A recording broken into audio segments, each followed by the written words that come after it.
오늘도 귀한 찬양으로 섬겨주셔서 진심으로 감사를 드립니다. 우리 마르다 전도회가 우리 5개 여전도회 가운데 또 가장 많은 인원이잖아요. 또 그러다 보니까 이래저래 교회 여러 곳에서 많이 또 수고해 주시고 섬겨 주시는데 진심으로 감사를 드립니다. 오늘 요한복음 6장의 말씀을 하면서 먼저 이야기부터 하나 시작을 하겠습니다. 포항에 가보면 기독교 대학으로 유명한 한동대학교라는 학교가 있습니다.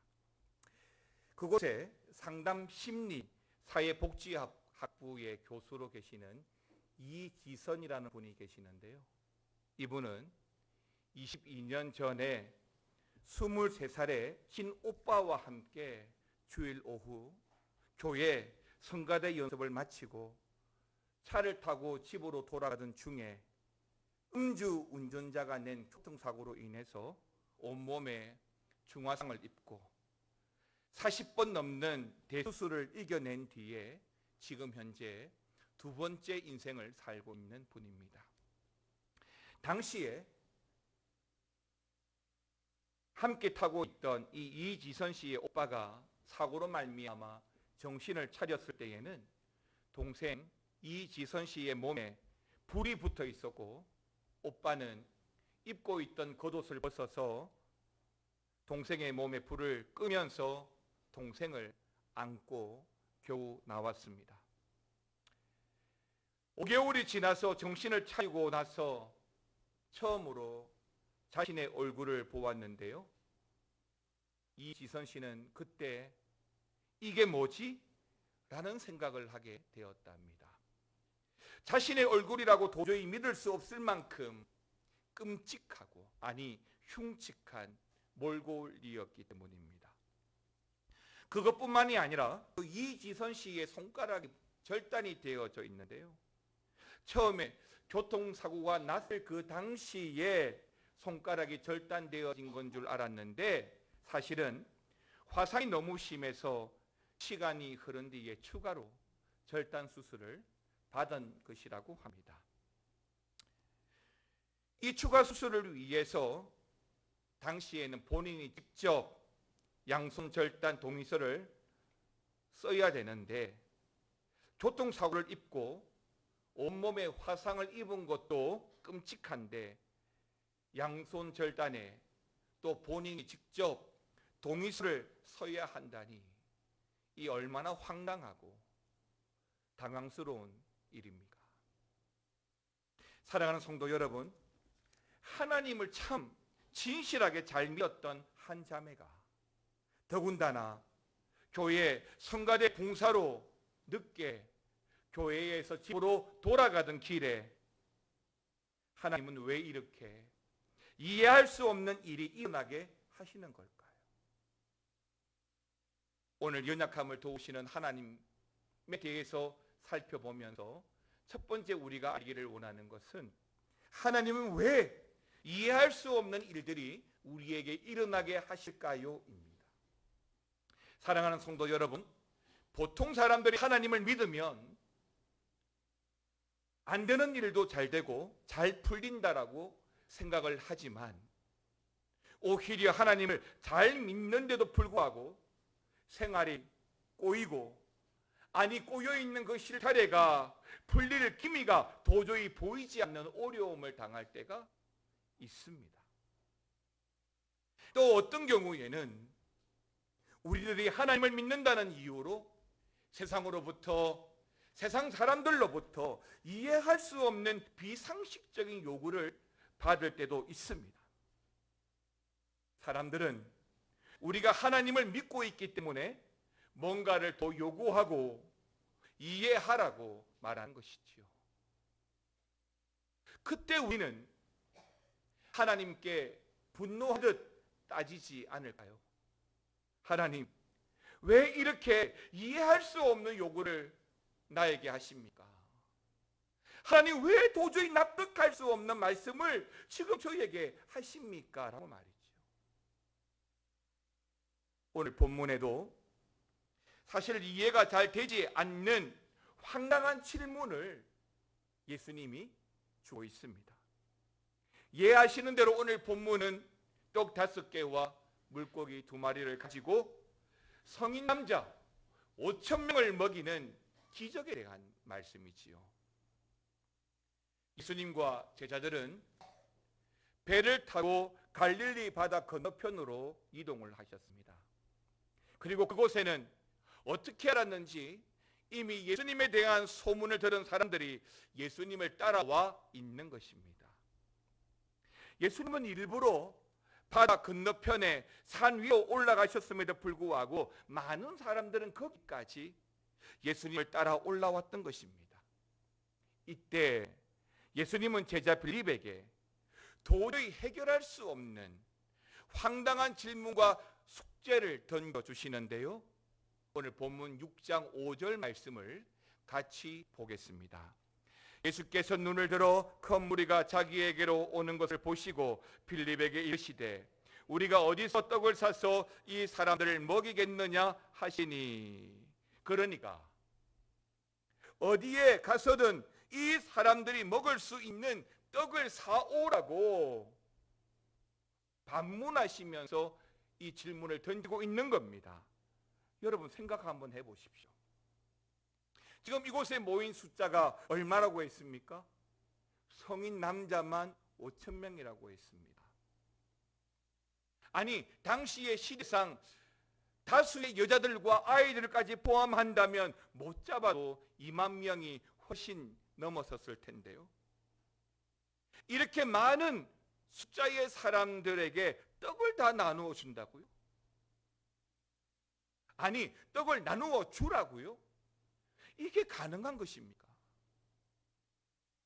요즘처럼 기계화된 떡집에서도 하루 종일 떡을 찍어내도 하루에 10,000개 이상 떡을 찍어낸다는 것은 쉽지 않을 겁니다. 더군다나 미리 예약도 하지 않고 당일에 말이죠. 그리고 이제 곧 어떤 시간입니까? 식사 시간이에요. 또 그 많은 돈은 어떻게 할 겁니까? 오늘 제자 빌립의 답변으로 보면 그 2만 명을 먹이는데 최소한 200데나리온의 돈이 필요하다고 했습니다. 200데나리온은 1일 품삯이니 요즘으로 따지면 한 2억쯤 될까요? 돈과 명예를 다 포기하고 그저 예수님만 붙들고 따라다닌 제자들에게 그 2억이라는 어마어마한 비자금이 있겠습니까? 더구나 지금 이곳은 산 위에 있습니다. 떡을 만드는 떡집까지 갔다 오려면 대단히 오랜 시간이 걸려야 하고요. 제 시간에 돌아오는 것은 불가능합니다. 더구나 지금 시간이 언제라고 했습니까? 마태복음 14장 15절 말씀이 보니까 저녁이 되매라고 했습니다. 시간은 이미 저녁이 되었고 떡집까지 가는데도 많은 시간이 소요되고 떡집에 도착해서 떡을 주문하고 또 가져온다고 한들 2만 명이나 되는 떡이 완성될 때까지 기다리다 보면 아마 다음날 아침까지 기다려도 모자랄 것입니다. 한마디로 예수님이 빌립에게 던진 우리가 어디서 떡을 사서 이 사람들을 먹이겠는가라고 하는 황당한 질문과 요청은 제자 빌립에게 있어서는 너무나 황당한 질문이요 요청이었던 것입니다. 말 그대로 말도 안 되는 것이지요. 이런 예수님의 질문 앞에 빌립은 적지 않게 당황했을 겁니다. 그리고 본문 7절에서 예수님의 질문에 대한 이 빌립의 답변이 나오는데요. 같이 읽어보겠습니다. 빌립이 대답하되 각 사람으로 조금씩 받게 할지라도 200데나리온의 떡이 부족하리라. 그렇습니다. 예수님의 질문과 요청은 실현 불가능한, 사실은 굉장히 황당한 말씀인 반면에 그 질문에 답변하는 예수님의 빌립의 대답은 대단히 이성적이고 정상적으로 답변을 하고 있습니다. 다소 황당한 말씀에 어찌 보면 흥분하고 감정적으로 대답하지 않고 차분하게 이성적으로 정상적으로 대답하였습니다. 사랑하는 성도 여러분, 오늘 여러분에게 만약 우리 주님이 똑같은 질문을 하신다면 여러분들은 어떻게 대답하시겠습니까? 글쎄요, 저 같으면 한글을 좀 하겠습니다. 주님, 저보고 어쩌는 겁니까? 도대체 저한테 왜 그러시는 거예요? 이렇게 한 번은 따져보겠습니다. 그런데 오늘 본문에 눈에 띄는 단어가 하나 있습니다. 6장 6절인데요. 이렇게 말씀하시면 친히 어떻게 하실지를 아시고 빌립을 시험하고자 하심이라. 예, 시험하고자 함이라는 것입니다. 정말 빌립을 보고 떡을 사오라고 하는 것이 아니고 이 질문을 통해서, 즉 이 시험의 과정을 통해서 이 빌립의 신앙이 성장하기를 바라면서 시험하고 있다라고 성경은 말씀하고 있습니다. 여기에서 시험이라는 단어는 헬라어로 페이라조라고 합니다. 보통 이 페이라조는 세 가지 의미로 성경에 많이 쓰여졌는데요. 하나는 좋은 의미에서의 시험으로 쓰여졌고, 또 하나는 유혹한다는 의미에서의 시험이 나오고, 마지막으로는 사람이 하나님을 시험한다는 의미에서의 시험도 나옵니다. 오늘 본문에서 빌립을 시험하고자 함이라고 하는 표현은 첫 번째, 좋은 의미에서의 시험인 것이지요. 그러니까 이 시험을 통해서 우리 예수님의 능력에 대한 믿음이 성장하기를 바라는 그런 시험인 것입니다. 성경에는 이런 유형의 시험들이 사실은 간혹 등장합니다. 두 번째는 황당한 요구를 하시는 우리 하나님에 대해서 살펴보겠습니다. 구약 열왕기상 17장에 보시면 사르밧이라는 동네에 한 가부가 나오는데요. 엘리야가 처음 이 사르밧 가부를 만났을 때에 이 사르밧 가부는 성 밖에서 나뭇가지를 줍고 있었습니다. 엘리야는 먼 길을 걸어왔기 때문에 목이 말랐고, 예수님처럼 운물가에 있는 그 여인에 가신 것처럼 이 가부에게도 물을 한 그릇 달라고 청했던 것입니다. 엘리야의 요청에 따라 물을 가지러 가는 그녀에게 엘리야는 한 가지를 더 요구하게 되는데요.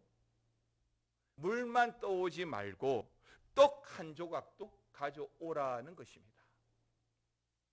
당시에는 시냇물이 다 마를 정도로 가뭄과 기근이 정말 심했습니다. 사르밧 가부 역시도 먹을 것이 없는 것은 마찬가지였기 때문에 엘리야에게 이렇게 답변을 했지요. 열왕기상 17장 12절 말씀 같이 읽겠습니다. 시작.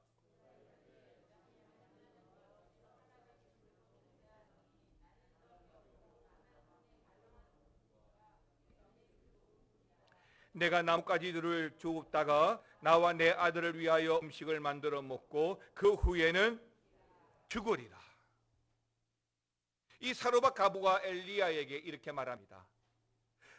살아계신 하나님 앞에 맹세하는데요, 나는 떡이 없습니다. 한 움큼 밀가루가 있는데요, 이거 가지고 아들이랑 저녁 해 먹고 죽을 날을 기다릴 겁니다. 여러분, 이 얼마나 처참한 상황입니까? 지금 이 사르밧 가부의 여인은 진짜 말할 수 없는 그런 상황에 처해 있는 거예요. 죽기를 기다린다는 심정이 어떤 심정이겠습니까? 그런데도 엘리야는 뜻을 굽히지 않고 그 떡을 자신에게 가져오라고 명하고 있습니다.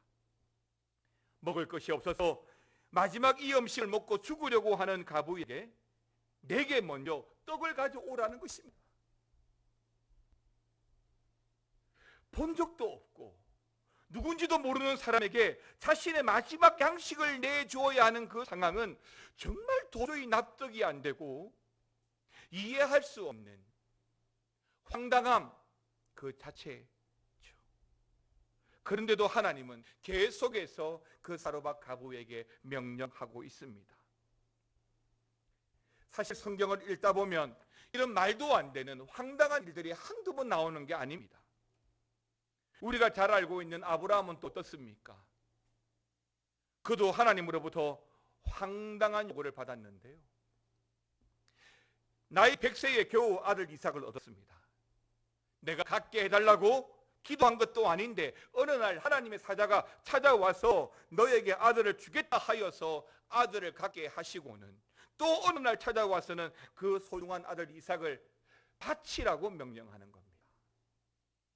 여러분 같으면 어떤 생각이 들겠습니까? 저 같으면요, 하나님 줬다가 빼앗아간 게 어디 있습니까? 도대체 하나님 뭡니까? 무슨 신법입니까? 하고 따져볼 것 같아요. 도대체 하나님은 왜 이렇게 황당한 요구를 하시는 걸까요? 왜 납득이 어려운 질문을 던지고 이해할 수 없는 상황 속으로 계속해서 우리를 밀어가시는 걸까요? 사랑하는 성도 여러분, 목사인 저도 때때로 이해가 안 되고 어려울 때가 참 많습니다. 납득할 수 없는 질문과 이해할 수 없는 상황 속에서 밀어붙이는 우리 하나님을 보면서 정말 믿음의 눈이 아니면 도저히 이 상황을 긍정의 마음으로 받아들일 수가 없는 겁니다. 하지만 하나님은 바로 이런 상황을 통해서 극적인 우리 하나님의 은혜를 예비해 놓고 계십니다. 오늘 사르밧 과부에게 황당하고 무례한 방법으로 떡을 빼앗는 것처럼 보일지 모르지만 결국 하나님은 엘리야를 통해서 여러 해 동안 떡을 구워 먹어도 그 통에 가루가 떨어지지 않고 기름이 마르지 않는 은혜를 베풀어 주신 것입니다. 어디 이뿐입니까? 얼마 후에 과부가 아끼던 아들이 죽게 되었습니다. 그러자 하나님은 엘리야를 통해서 죽었던 그 아들이 다시 돌아오게 하십니다. 여러분, 만약에 떡과 기름이란 이 황당한 인연이 없었다면 어떻게 그의 아들이 살아올 수 있었겠습니까? 과부와 그녀의 아들은 황당한 하나님의 요구를 통해서 자신들이 생각하지 못했던 떡을 얻었고 아들의 끔찍한 죽음이라는 그 위기에서 구원받는 예비된 하나님의 은혜를 경험하게 된 것입니다. 아브라함도 마찬가지지 않습니까? 아끼고 아끼던 아들 이삭을 바치라는 이해할 수 없는 하나님의 명령에 아브라함은 묵묵히 순종하고 그의 아들을 제단 위에 올려놓습니다. 그러자 하나님은 숲을 가운데 양을 준비해 놓으심으로 말미암아 여호와 이레의 기적을 체험하도록 하셨습니다. 그리고 오늘 본문은 어떻습니까? 제자 빌립에게 이해할 수 없는 질문을 던집니다. 우리가 어디서 떡을 사서 이 사람들로 먹게 하겠느냐? 다시 말하면 너가 이 떡을 구해 오라는 반어법적인 질문 아닙니까? 그런데 이 질문은 시간상으로, 거리상으로, 아니 기술적으로도 답변이 도저히 불가능한 질문이고 황당한 요청 그 자체였습니다. 그리고 6절 말씀처럼 주님은 빌립을 페이라죠, 시험하기 위해서 그런 상황으로 몰아갔던 것입니다. 하지만 결국은 어떻게 됩니까? 빌립뿐만 아니라 그들과 함께 있던 2만여 명의 추종자들은 떡과 물고기를 배불리 먹고 12바구니에 남기게 되는 여호와 이레의 기적을 함께 경험하게 되었던 것입니다. 마지막 세 번째로 5천 명의 연약함을 도우시는 우리 주님에 대해서 알아가겠습니다. 오늘 본문을 통해서 우리는 우리 하나님이 어떤 분인가를 분명히 알아야 합니다. 왜 이렇게 황당한 질문과 요청을 하시는지 하나님의 그 마음을 분명히 알아야 합니다. 첫 번째, 하나님은 항상 우리에게 좋은 상황만을 주시는 분이 아니라는 사실을 알아야 합니다. 궁극적으로 우리에게 선한 결과를 얻도록 인도하시지만 그 과정에서는 황당하고 이해할 수 없는 상황들을 함께 허락하시는 분이라는 것입니다. 두 번째는 우리가 그렇게 황당하고 이해할 수 없는 상황에 빠진다 할지라도 하나님은 결코 우리를 넘어뜨리려고 올무에 빠뜨리는 분이 아니라는 사실입니다. 그렇습니다. 살아오면서 이해할 수도 없고 해결 불가능한 상황을 많이 만날 수도 있고 또 경험해 갈 수도 있습니다. 하지만 하나님은 그런 고난의 시간을 통해서 우리를 시험하시고 덩금같이 단련하시고 마침내 여호와 이레의 기적을 경험하도록 예비해 가신다고 믿으시기 바랍니다. 우리가 아파할 때 하나님은 우리보다 더 아파하시고, 우리가 힘들어할 때에 하나님은 우리보다 더 힘들어하시고, 우리가 지쳐 있을 때 하나님은 우리의 등을 두드려 주시는 분인 줄 믿습니다. 욥기 23장 10절은 이렇게 고백합니다. 나의 가는 길을 오직 그가 아시나니 그가 나를 단련하신 후에는 내가 정금같이 나오리라. 정금이 되기 위해서 필연적으로 겪어야 하는 그 단련의 과정이 바로 페이라조, 시험의 과정이요, 황당함과 난해한 질문을 통해서 오늘 우리를 시험하시고 그 시험을 통해서 하나님의 기적과 축복을 주시는 우리 하나님을 여러분들이 다 만나시기를 주의 이름으로 축원합니다. 사랑하는 성도 여러분, 비록 낙심되고 이해할 수 없는 상황이 끊임없이 몰려올 수 있지만 절대로 낙심하지 마십시오. 주님은 우리를 단련하신 후에 정금같이 다듬으시고 승리하게 하실 줄 믿습니다. 우리가 생각하지 못한 방법으로 여호와의 이레의 기적을 맛보게 하실 것입니다. 설교 서두에 이지선 자매의 고난에 대해서 말씀을 드렸습니다. 이 자매는 이해할 수 없고 받아들일 수 없는 지독한 터널을 지내왔지만 지금은 이 모든 것들을 믿음으로 극복하고 자신의 인생을 위대하게 이끄신 하나님을 간증하고 사회복지학 교수로 재직하고 있습니다. 한 라디오 프로그램에서 이 자매에게 사고 전 각오로 돌아가고 싶지 않느냐라고 한 질문에 이 자매는 결코 돌아가고 싶지 않다라고 대답을 한 겁니다. 이 라디오를 청취한 이 오빠가 집에서 이 자매에게 짓궂게 여기 이 펜을 붙잡으면 과거로 돌아갈 수 있는데 어떻게 할 거야? 라고 다시 물었다고 합니다. 그 순간 이 펜을 잡으면 정말로 그 정상적인 외모로 돌아갈 것 같은 마음이 들어서 잠시 갈등이 있었지만 그녀는 다음과 같이 말을 했습니다. 정말 중요한 것은 영원한 것, 또 눈에 보이지 않는다는 것을 깨달았습니다. 한때 전부를 잃었다고 좌절한 순간도 있었지만 돌아보니 정말 많은 것들을 얻었더라라고 말합니다. 사고 이전의 삶보다 지금이 더 많은 행복을 누리고 있다라고 말을 했습니다. 세상이 보면 저렇게 흉측한 몰골로 살아가는 한 자매의 인생이 실패자의 인생처럼 보일지 모르지만 그녀는 정말로 행복해 보입니다. 왜요? 가장 힘들고 낙심된 순간에 여호와 이레, 우리를 도우시는 하나님의 축복을 맛보았기 때문입니다. 사랑하는 성도 여러분, 우리도 살다 보면 황당한 일들, 납득이 되지 않는, 이해할 수 없는 요청들이 저와 여러분의 눈앞에 언제 닥칠지 모릅니다. 사람들은 눈앞에 보이는 일로 말미암아 일이 일비하지만 예수 믿는 우리 성도들은 눈앞에 보이는 것으로가 아니라 영원한 진리, 결코 우리 눈으로 우리 손으로 볼 수 없고 만질 수 없는 그 하나님의 은혜로 살아가야 한다는 그 사실을 세상 앞에 증거하고 자랑하고 살아가는 우리가 되어야 할 것입니다. 어쩌면 이번 한 주간에도 또 어떤 일이 일어날지 모릅니다.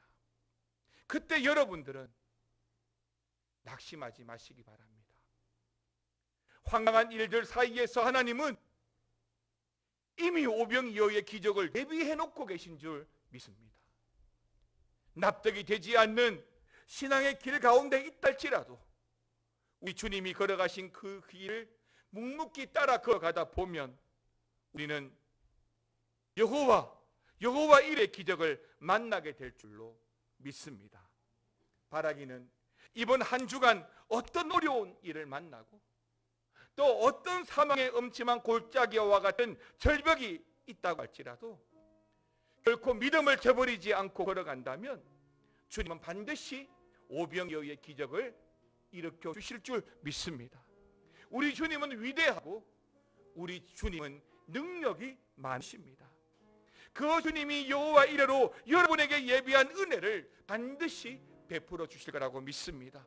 이번 한 주간에도 우리의 일상이 기적이 되는 그 은혜의 삶을 살아가도록 연약함을 도우신 하나님을 경험하고 그 하나님을 의지하고 그 하나님을 붙들고 하나님의 긍휼로 말미암아 이어서 살아가는 저와 여러분 되시기를 우리 주님의 이름으로 축복합니다.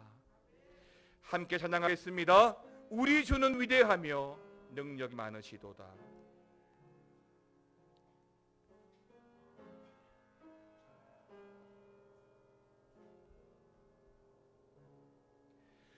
우리 주는 위대하며 능력이 많으시도다.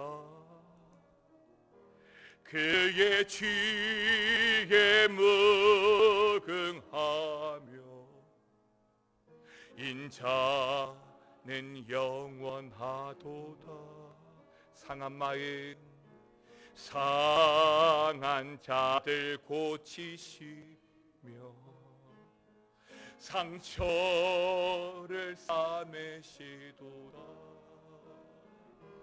별들의 수를 세시며 이름을 붙이셨도. 다시 한 번 더 우리 주는 위대하며 우리 주는 위대하며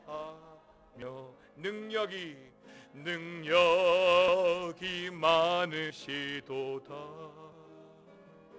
그의 지혜에 무궁하며 인자는 영원하도다. 상한 자들 고치시. 우리의 상처를 싸매시도다. 별들의 수를 세시며 이름을 붙이셨도다. 그가 구름으로 하늘을 덮으시며 땅을 위하여 비 준비하시니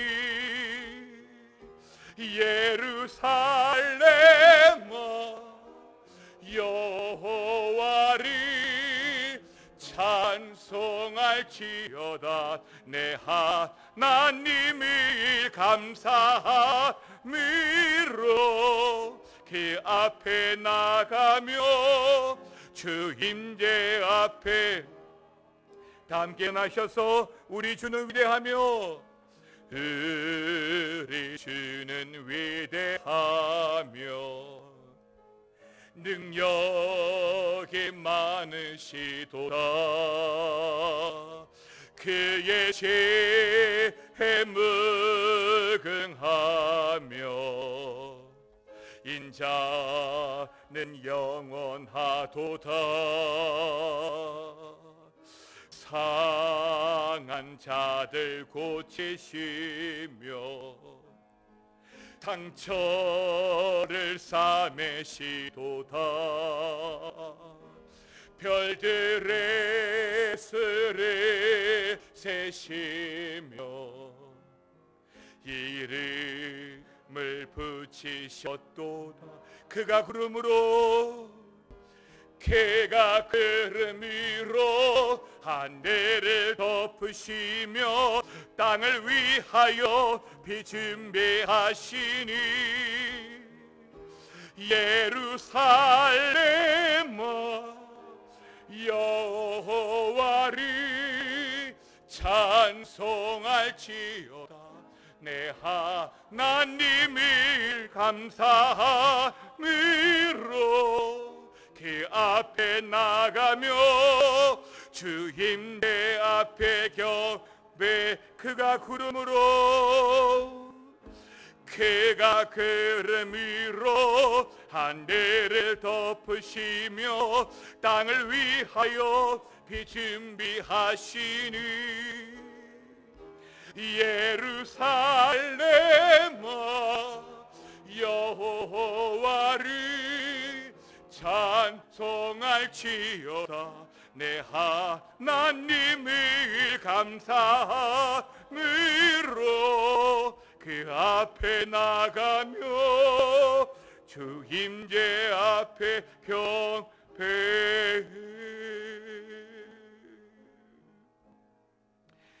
우리 하나님 앞에 감사함으로 나가기를 원합니다. 하나님은 위대하시며 능력이 많으신 하나님이신 줄 믿습니다. 때때로 우리가 감당할 수 없고 이해할 수 없는 질문과 요청과 어떤 일들이 우리에게 주어진다 할지라도 낙심하지 말고 불평하지 말고 주님의 자비를 구하며 비 준비하시는 여호와 이레의 하나님을 목도하며 나아가도록 주여 은혜를 더하여 주시옵소서. 이번 한 주간에도 우리의 일상이 기적이 되는 체험을 감당하며 살아가도록 성도들의 가정에, 직장에, 우리의 모든 삶의 흔적 가운데 주여 함께하여 주시옵소서. 은혜를 내려 주시옵소서. 긍휼히 여겨 주시옵소서. 지금은 우리 주 예수 그리스도의 은혜와 아버지 하나님의 사랑과 성령의 감화 감동 교통 충만 역사 위로하여 주시니 여호와 이레의 하나님, 준비하시는 하나님만 바라고 믿음으로 나아가기를 원하는 모든 성도들과 가정과 직장과 교회 위에 영원토록 함께 있을지어다. 아멘.